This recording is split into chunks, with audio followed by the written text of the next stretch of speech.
Eto na, nilaglag na po. Naku. Nilaglag na po ng Malacanang si Torre. Naku. Ba't mo naman nasabi yung ganyan, Banat Bay? Alam nyo, mga kababayan, kung ating pong babasahin ng mga nangyayari sa lipunan, tila nilaglag na ho ng Malacanang itong si Torre. Bakit to? Sa pag-atras po ni OSG o yung Office of the Solicitor, si Solgen, ika nga, di ba, siya ho ay huminto, tumigil, ika nga, hindi na ipagtatanggol ang gobyerno patungkol ho dito sa ICC. Yan po ang kanyang sinumite sa Supreme Court. Ibig sabihin, bahala na kayo sa buhay nyo. Kayo na yan, bahala na kayo. Di ba?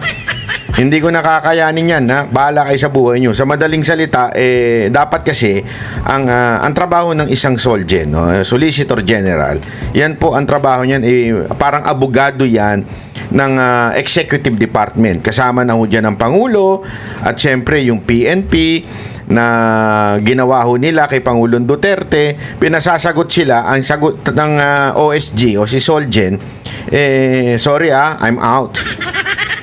Hindi ko na kaya yung kabalastugan niya yan. Yan parang ang dating nun, ika nga. Pero panoorin natin tong balita na to para mas maunawaan po natin kung bakit ika nga nilaglag ng Solgen itong ating gobyerno, ika nga. Tuloy. Dante, kung umatras ang Solgen para ipagtanggol ang panig ng gobyerno dyan sa petisyon ng mga Duterte, sino ngayon ang kakatawan sa mga respondents dyan sa kaso?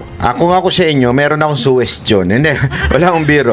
Meron po akong suggestion. Kung ako sa inyo, since yung attack dog naman nila na si Yusek Claire Castro ay isang abogado, ba't hindi na lang siya magtanggol sa Supreme Court?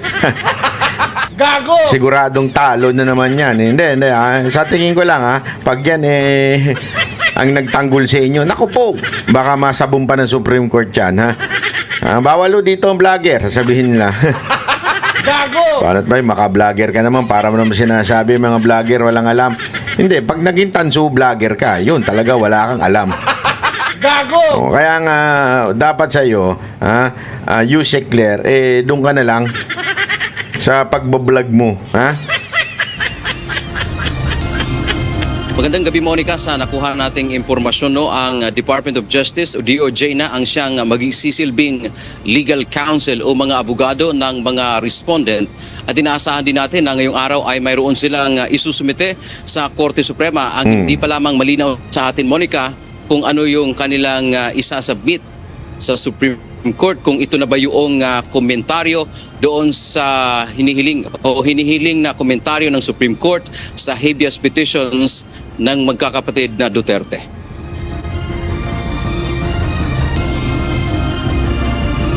Unang naglabas ng impormasyon si dating Presidential Legal Counsel Salvador Panelo hinggil sa pag-atras o pagtanggi ng Office of the Solicitor General o OSG na irepresenta ang respondents sa Consolidated Habeas Corpus petition na inihain ng mga anak ni dating Pangulong Rodrigo Duterte sa Korte Suprema noong nakaraang linggo. Hiniling ng magkapatid na Mayor Baste, Congressman Pulong Duterte at Kitty Duterte sa Korte na ibalik ang kanilang ama sa bansa at ito ay palayain. Sa halip na sumagot sa kautusan ng Korte hinggil sa petisyon, naghain kanina ng manifestation at motion ang OSG na nagsasabing ayaw nilang maging abogado ng pamahalaan o mga respondent.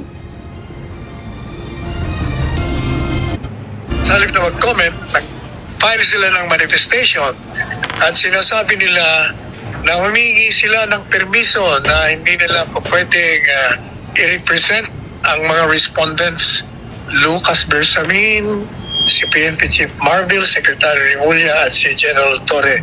Naku po, yun na. So parang sinabi nga ni Solgen, ayoko nang i-represent si Bersamin, si Marbil, ang presidente at higit sa lahat si Torre. Kasi kung ikaw nga naman, kung ikaw ba naman na magre-representa kay Torre, talagang sasakit ang ulo mo, Brad. Wala, sakit ulo mo dyan.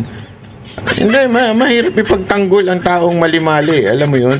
Mahirap ipagtanggol yung ika nga loose cannon. Ibig sabihin, tila kung ano-ano ginagawa. Mahirap ipagtanggol yan, di ba? Siguro kung tama yung ginagawa, okay, makakaya mo ipagtanggol. Pero yung alam mo nang mali, ay naku, kaya hanga ako dito kay Solgen kahit papaano, hindi katulad ni Anyo. Naku, unya-unya, pag-usapan natin yan si Anyo tsaka si Gubo. Pag-usapan natin yan mamaya-maya, yung dalawang traidor kay Pangulong Duterte. Mamaya pag-usapan natin yan. Bago yan, ito munang pag-usapan natin. Ito munang pag-alis ni Solgen o sabi sa Supreme Court na ayokong ipagtanggol yung mga yan. Dili ko yan kaya. Dili ko kaya yan. Di ko kaya yung ganyang tao. Lalong-lalo na si Torre. Antakin mo ba naman, Brad? Hindi, ito lang. Nagtatanong lang ako sa inyo, no? Yung isang taong sasabihin, go, kahit walang warrant. Basta, sinabi lang namin may warrant. Pwede nang hulihin yun.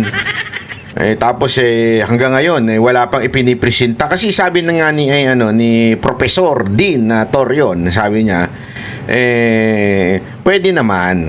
Okay? With exemption, pwede naman yung walang warrant. As long as pag hiningi na, okay? Pag hiningi na nung taong ina-accuse yung warrant, kailangan ibigay agad-agad. Pero kita naman po natin, wala. Kahit to si ESO ngayon, Mildedea, ay sinasabi niya, wala pa rin hanggang ngayon. So, mantakin mo, binitbit mo yung akusado ng walang warrant. O, di ba? Hindi tama yung mga kababayan, di ba? So, paano may pagtatanggol yun? Sakit sa ulo yan, Brad. Sigurado, sakit sa ulo yan. Pagtanggol mo ba naman yung mali? Ayan po, Ayan, Sabi ng OSG, March 17, 2019 ay naging epektibo ang pag-atras ng Pilipinas sa international... Mantakin mo mismong OSG, mismong Solgen, sinasabi niyang wala na tayo sa ilalim ng ICC. Tanginan yan. Ngayon, hindi, sorry pero kung wala na tayo sa ilalim ng ICC, ibig sabihin, sinasabi ni Solgen na abogado ng gobyernong ito, ibig sabihin ito ay abogado ni Marcos, abogado ng executive branch. Sinasabi niyang wala ng authority ang ICC. Kaninong authority? Yung pagka-aresto ni Pangulong Duterte. So, tama talaga yung sinasabi na parang abduction ang ginawa. Kung hindi man kidnapping, abduction ang ginawa. Bakit? There is no law. Walang batas. Ika nga, na para mag-submit si Pangulong Duterte doon sa pulis na lalong-lalo na ito si Torre. Wala. Ito sinasabi mismo ng abogado ng executive. Abogado ni Marcos, sinasabi niyang matagal na tayong matras dyan, so wala tayong authority dyan. Abangan nyo, bukas na bukas din baka matanggal ito si OSG. I-replace to. Sa tingin ko lang i-replace to o baka magre-resign ko anong dahilan? Health reason. Kasi dito mga kababayan, nilaglag niya lahat ng kliyente niya, sinasabing kasi yan yung pinaglalaban nila na still we are obliged, 'di ba, with the ICC's palusot lang nila yung Interpol kasi the Interpol hindi po yan requirement sumunod diyan. Kailangan yan depende yan sa sasabihin ng gobyernong nandoon sa land. Ibig sabihin ng gobyerno ng Pilipinas, hindi requirement yan. Okay? Pangalawa, anong authority nung Interpol? Ano ba sinusundan niya? Is there a case in other country? Si Pangulong Duterte, wala po siyang case doon na para sundan. Ano yung sinusundan nila? Kaninong authority yun? Sa ICC. Na, eto, sinasabi mismo ni OSG, ni Solgen, na sinasabi niya mismo, walang authority sa amin yan. Hindi pwede yan. So that request lang po yun na ginawa ng Interpol, na hanggang ngayon sinasabi nga nila wala naman daw. O yung red notice na yan, hanggang ngayon hindi pa may produce yung lintik na red notice na yan. Kasi sinasabi nila yan pero wala hong lumalabas. Ang sinasabi ng Solgen, yung pinanggagalingan niya, sinasabi niyong authority na yan, walang authority sa amin yan. Kaya I'm out. Mantakin mo yun mga kababayan. Dito pa lang, suplak na talaga yung gobyerno natin that there is an illegal arrest happened. May nangyaring hindi tama. May illegal. Kaya hindi ko alam kung paano palulusutin ni vlogger Claire Castro.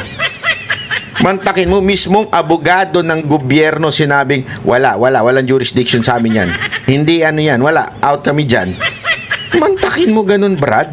Criminal Court o ICC. Dagdag pa nito, hindi admissible ang panahon. Kaya walang obligasyon ng Pilipinas na makipagtulungan o kilalanin ang anumang proseso galing sa ICC pagkatapos na maging epektibo ang pag-atras ng bansa sa Rome Statute. Binigyang din pa ng Office of the Solicitor General dahil sa matatag nitong posisyon na wala ng jurisdiksyon ang ICC sa Pilipinas at gumagana naman ang investigative, prosecutorial at judicial system ng bansa.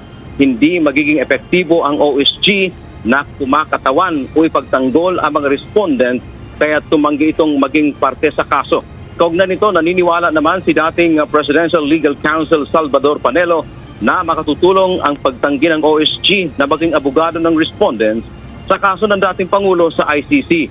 Tamaan niya ang ginawa ng OSG na huwag ipagtanggol ang gobyerno sa illegal na ginawa nito. Ano sabi? Tama ang ginawa ng OSG na hindi ho dahil ito'y illegal. Naku po, malupit. Definitely, because it effectively admits. Sinasabi na nga nila, posisyon ho namin, walang jurisdiction ng gobyerno ay ang ICC sa ating gobyerno, sa ating bansa. Kung ikaw naman ang abogado, publicly, officially, yun ang posisyon mo, paano ka papasok sa Supreme Court at ipagtatanggol mo yung mga dinimanda na gumawang illegal at batay sa kanilang pananaw na may jurisdiction? Di ba taliwas yun, saliwa, saka baka pamakasuhan pa sila. Kaya nga po mga kababayan, ito yung sinasabi natin kanina noon sa kahapon pala, kagabi, doon sa interview natin kay Attorney Dean, Professor, Idol Torion, di ba? Ito ba'y maaring maging basihan ng kaso dito kay Torre? Meron daw. Kaya dapat to, kasi ito sinasabi na ng gobyerno, wala tayong authority. Mali, sablay. Sablay po yung ginawang pag-aresto. Bakit? Wala tayong authority. Di ba? Ngayon, pwede na po bang kasuhan si Torre dyan? Naku po, pwede daw. Yun, salamat.